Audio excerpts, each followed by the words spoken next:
Almost everything you picture when you hear the word caveman is wrong. Not slightly wrong. Not out of date. Wrong in the way that a cartoon is wrong. And that is not your fault. Most of what we all absorbed came from museum dioramas built a century ago, from illustrations that were guesses, and from a handful of very confident men who turned out to be mistaken. The real picture is better. It is stranger, more capable, and much more human. So here are the things people believe about ancient humans that the evidence does not support.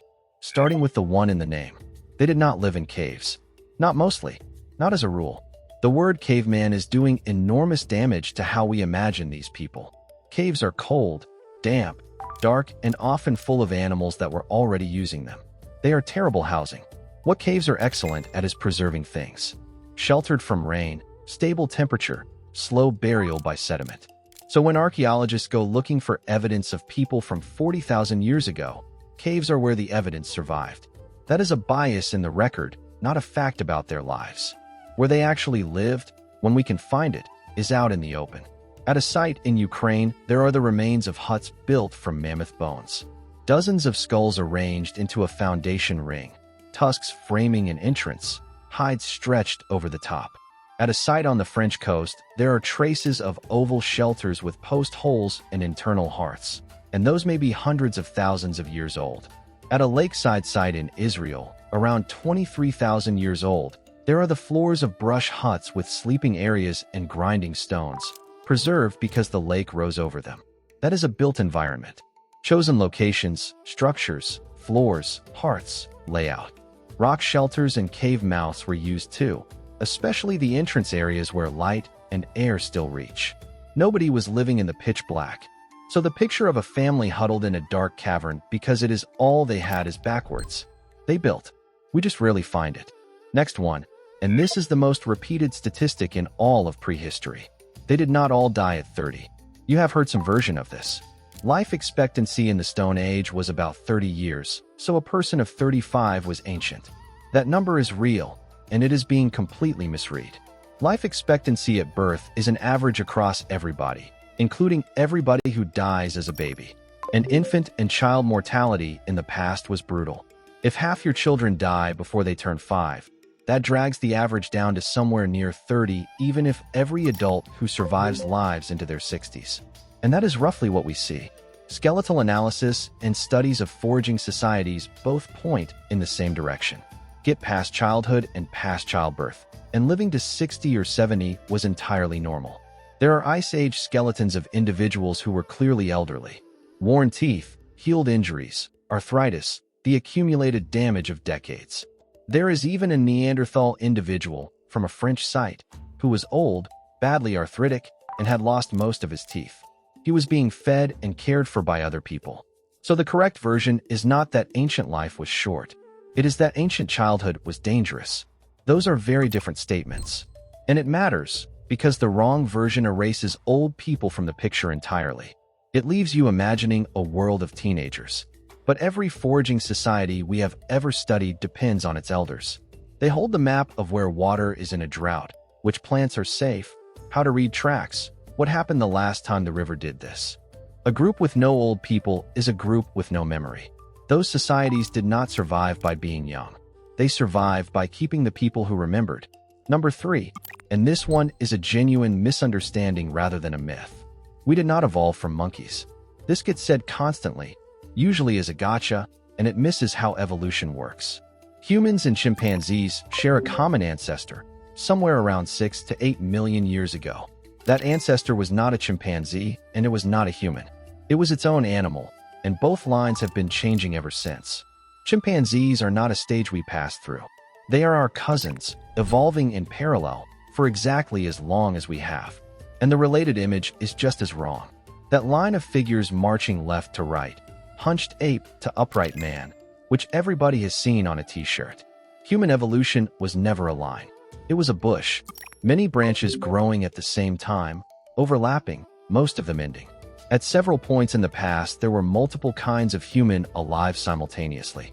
Neanderthals, Denisovans, small island species, and us, all at once. There is no missing link, because there was never a single chain to be missing a piece of. We are not the finished product at the end of a queue. We are the one branch that has not stopped yet. Number 4 is the fun one. There were no humans and dinosaurs. Not overlapping. Not remotely close.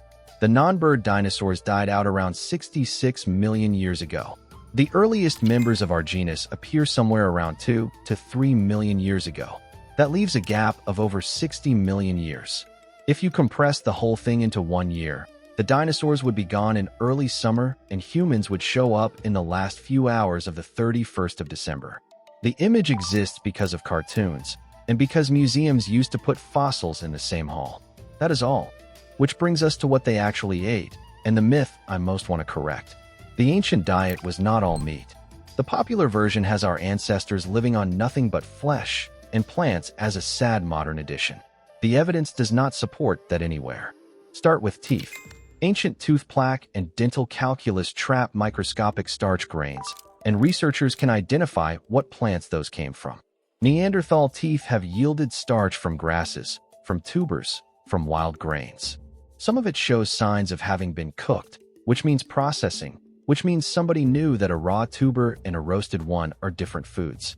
At the Israeli lakeside site, from 23,000 years ago, there are grinding stones with wild wheat and barley residue, along with tens of thousands of plant remains from over 100 species.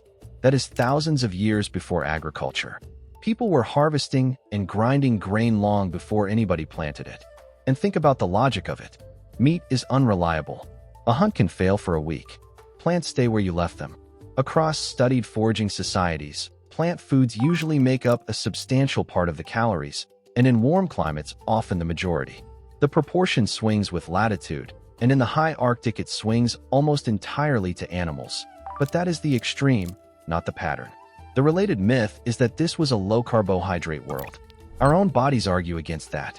Humans carry unusually many copies of the gene for salivary starch digestion compared to other primates, which is not what you would expect in a species that never ate starch. Next, stone tools were not crude. Calling something a Stone Age tool has become an insult, and it is unearned. A well-made obsidian flake has an edge finer than a modern steel scalpel. Some eye surgeons have used obsidian blades for exactly that reason. And making one is not bashing rocks together.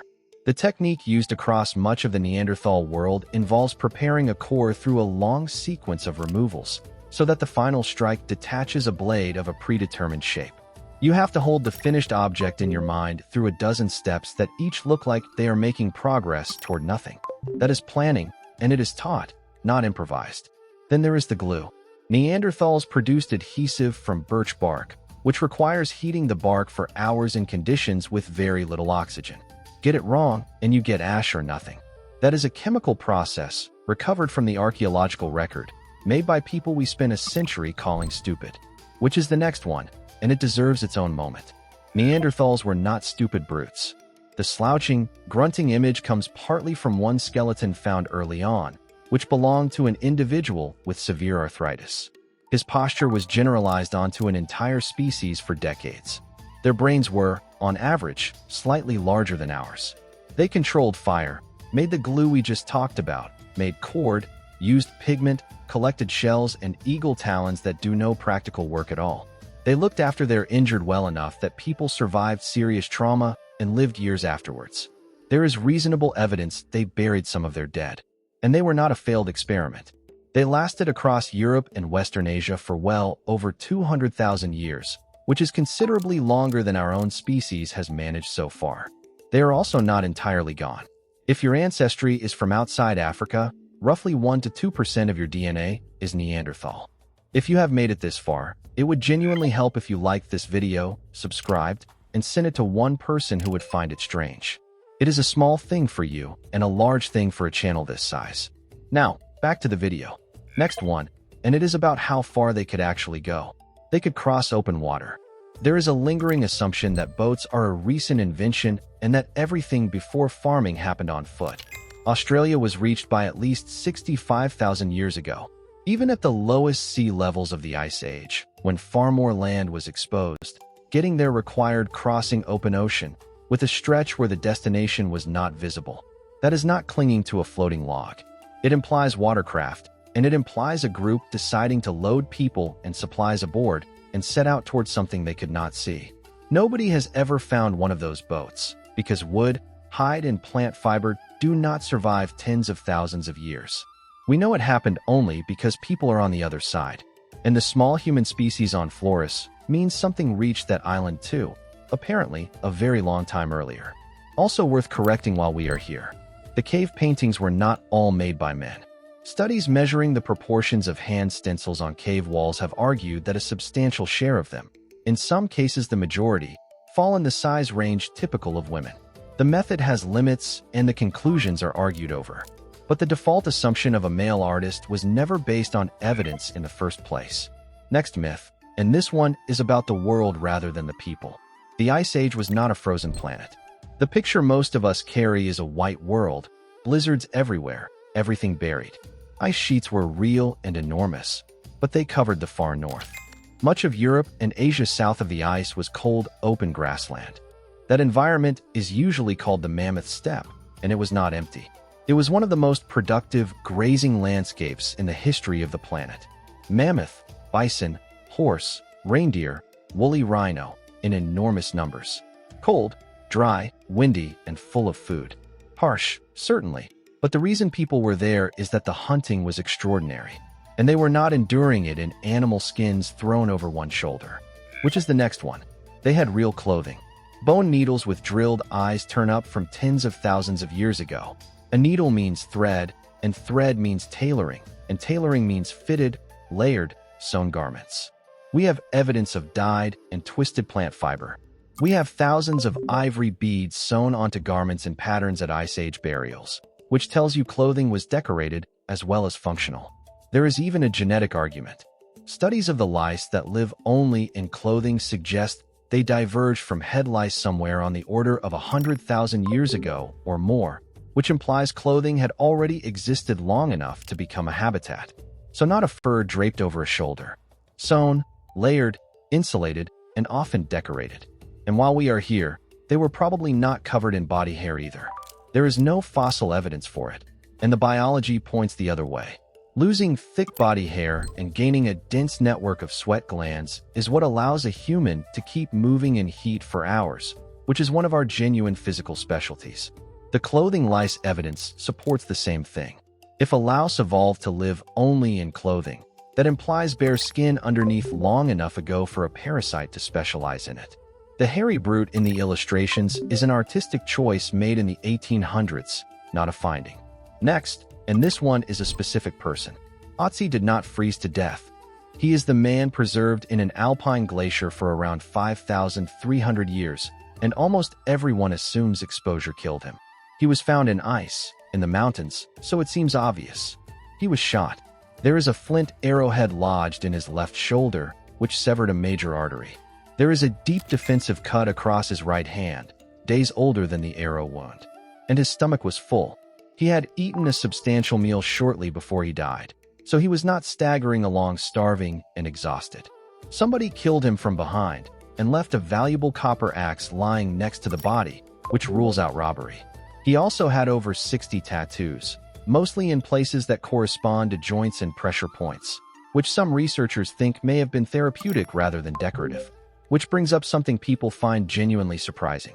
They had medicine, and they had surgery, not in a modern sense, but far beyond nothing. In Borneo, a skeleton around 31,000 years old shows the lower part of one leg deliberately removed, with the bone healed over cleanly at the cut. That person did not just survive the operation. The healing suggests they lived for years afterwards, in a rainforest, which means somebody carried them, fed them, and kept the wound clean. Skulls from later prehistory show trepanation, a hole cut through the bone of a living person, and many of those show smooth regrowth around the edges. The patient survived. Opening a living skull with stone tools and having the patient survive is not something you try once. It implies practice, and practice implies some specialist. And dental plaque from Neanderthal teeth at one Spanish site has yielded traces of yarrow and chamomile. Both are bitter, both are low in calories, and both have medicinal uses. That reading is debated, but nobody has a better explanation for why you would chew them. Next, they could talk. The grunting caveman is one of the most persistent images we have, and there is nothing behind it. A Neanderthal hyoid bone from a cave in Israel, the small bone that anchors the tongue muscles, is essentially indistinguishable from ours. They carry the same version of a gene strongly associated with speech and language that we do. Studies of the anatomy of their ear structures suggest they were tuned to a similar range of sound frequencies as we are, which is what you would expect in a species using speech. And then there is the indirect argument, which I find more convincing than any single bone. You cannot teach the multi-stage tool techniques we talked about earlier by demonstration alone. Somebody has to explain why you are striking a core in a place that seems to accomplish nothing yet. That requires language about things that are not present. We cannot recover what they sounded like or how their grammar worked. But the idea that they were limited to noises does not survive contact with the evidence. Next, and this one reverses what most people assume about progress. Farming did not make people healthier. The story we inherit is that agriculture arrived and life improved. Settle down, grow food, get healthy, build civilization. Skeletons tell a harsher story. Across many regions, the shift to farming is associated with people getting shorter, not taller. Tooth decay rises sharply because a diet heavy in ground grain is a diet of soft carbohydrate. Signs of anemia and nutritional deficiency become more common because a few staple crops replace a varied diet of dozens of plants and several animals. Infectious disease increases too. More people living close together, with stored food, rubbish, and domesticated animals, is a much better environment for a pathogen than a small mobile band. Foraging skeletons, by comparison, tend to show heavier, denser bone. Some analyses suggest ancient women had arm bone strength comparable to modern competitive athletes, from daily grinding and carrying. Farming won because it supports far more people per unit of land, not because it made any individual better off. Those are completely different kinds of success. Two more. They were not constantly on the edge of starvation, and they were not constantly fighting. Both of those are real risks, and both happened, and this channel has covered violence in the record honestly. But the permanent emergency image does not fit the evidence.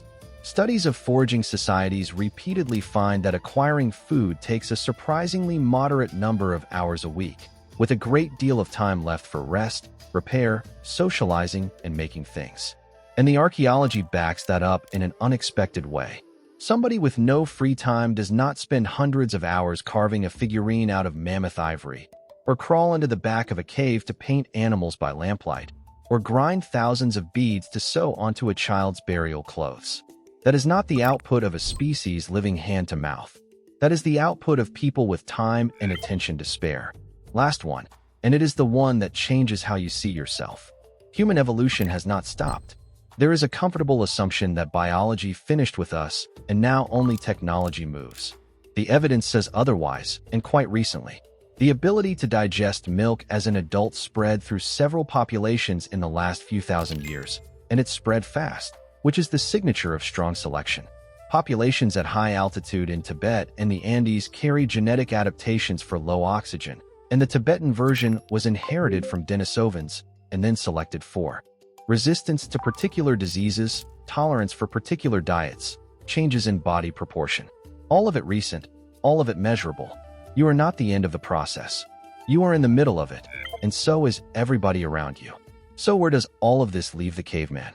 Nowhere really. He was never there. What was there was people. People who built shelters, sewed clothes, ground grain, planned 10 steps ahead to make a blade, cared for their injured, kept their elders, and buried their children with things that took months to make. They were not a rough draft of us. They were us, with less accumulated knowledge and far better instincts for the world they actually lived in. Almost every myth in this video makes them smaller and simpler than they were. That is worth noticing, because it says more about us than about them. We inherited a story where the past was stupid so that the present could look inevitable. It was not stupid, and we were not inevitable.